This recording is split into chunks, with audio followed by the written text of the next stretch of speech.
Jenderal TNI Gatot Subroto lahir di Banyumas, Jawa Tengah pada 10 Oktober 1907.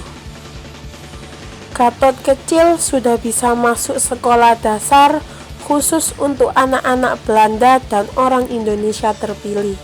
Namun sayang, ia dikeluarkan karena berkelahi dengan anak Belanda. Awal karir militer menjadi anggota KNIL Tentara Hindia Belanda. Sebelumnya ia sempat bekerja sebagai pengawal pemerintah yang hanya sebentar. Gatot Subroto dikenal sebagai tentara yang solider terhadap rakyat meski bekerja sebagai tentara kependudukan Belanda dan Jepang. Ia adalah contoh pemimpin yang pantas diapresiasi berkat jasa-jasanya. Pada saat bergabung dengan KNIL, Gatot Subroto dikirim ke Sukabumi untuk mengikuti pendidikan lanjutan, pendidikan Masose. Gatot Subroto sempat bergabung dengan Pembela Tanah Air, yaitu organisasi militer milik Jepang yang merekrut tentara pribumi untuk berperan. Setelah lulus dari PETA, ia diangkat menjadi komandan kompi di Banyumas dan akhirnya ditunjuk sebagai komandan batalion. Selama menjabat sebagai komandan batalion, Gatot sendiri dinilai sering memihak kepada rakyat pribumi, sehingga hal tersebut menyebabkan Gatot Subroto ditegur oleh atasannya. Tetapi teguran tersebut tidak menyurutkan Gatot Subroto. Hal itu ia manfaatkan untuk menakuti pihak Jepang.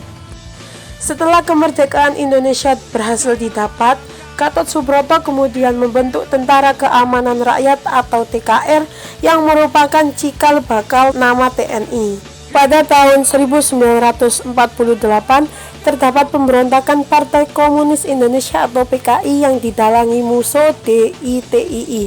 Pemberontakan tersebut berada di Madiun, Jawa Timur yang kemudian berakhir diatasi oleh TKR di bawah pimpinan Gatot Subroto. Di Sulawesi juga terdapat pemberontakan Kesatuan Gerilya Sulawesi Selatan yang dipimpin oleh Kahar Muazzakar pada tahun 1952. Pada tanggal 11 Juni 1962, Gatot Subroto meninggal dunia di usia 55 tahun.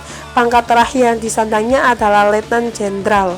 Ia pantas mendapatkan pangkat tertinggi dalam bidang militer karena jasanya tak bisa dibilang kecil. Ia adalah penggagas dibentuknya Tentara Gabungan Angkatan Darat, Angkatan Laut, dan Angkatan Udara yang disebut AKABRI pada tahun 1965. Gatot Subroto semasa hidup juga pernah mengalami pertempuran melawan Jepang di Ambon. Sayang ia kalah dan Ambon jatuh ke tangan Jepang.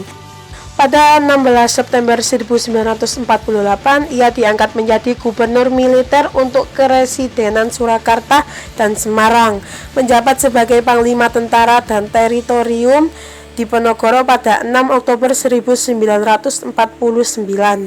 Atas dasarnya, Presiden Soekarno mengangkatnya sebagai pahlawan pembela kemerdekaan pada 1962.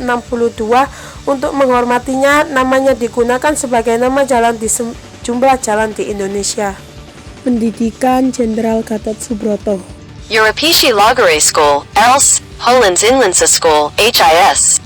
Sekolah Militer Magelang, Pendidikan Tentara Pembela Tanah Air, Tentara Keamanan Rakyat.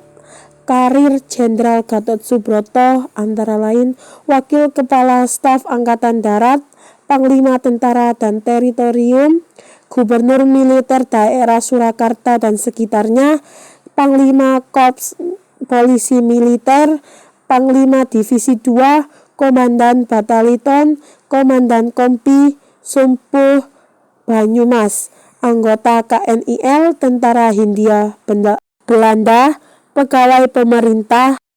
Peran Jenderal Gatot Subroto. 1. Gatot Subroto telah memimpin perlawanan Jepang di Ambon. 2. Gatot Subroto pernah menjabat sejumlah posisi penting di militer. 3. Gatot Subroto ditetapkan sebagai pahlawan pada 1962 sebelum meninggal pada usia 55 tahun. Wafatnya Jenderal Gatot Subroto pada tanggal 11 Juni 1962 di Jakarta. Jenderal Gatot Subroto meninggal dunia di Jakarta. Ia meninggal pada usia 55 tahun. Kemudian ia dimakamkan di Desa Sidomulyo, Kecamatan Ungaran, Kabupaten Semarang, Jawa Tengah. Atas jasa-jasanya bagi negara, seminggu setelah kematiannya, Jenderal Gatot Subroto dinobatkan sebagai pahlawan kemerdekaan nasional dengan surat keputusan Presiden Republik Indonesia nomor 222 tahun 1962